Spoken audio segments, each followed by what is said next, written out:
Aos 13, ses como se fose un lugar intermedio, un punto entre o que eras e o que serás. Non es un neno, pero aínda non es un adulto. Todos agardan que saibas quen és, pero na realidade nin eu sei quen son.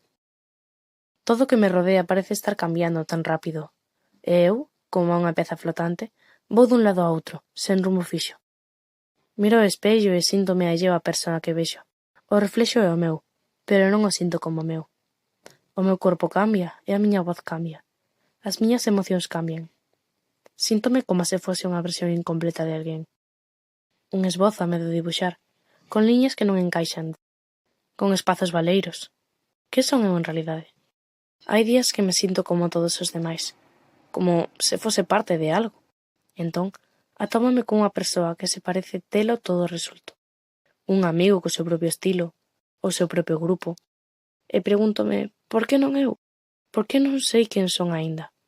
Hai unha guerra constante no meu interior entre o que os demais agardan de min e o que realmente sinto.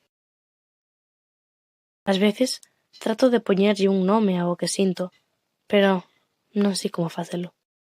E aínda que me asuste non ter todas as respostas, sei que iso é que me está formando. Non só se trata de ter a resposta agora, non se trata de ser unha persoa definida. Quizás o importante sexa saber que o camiño está cheo de dúbidas. E iso está ben.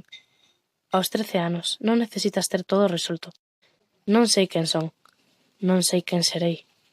E está ben non sabelo, porque aos 13 anos aínda estou construíndo.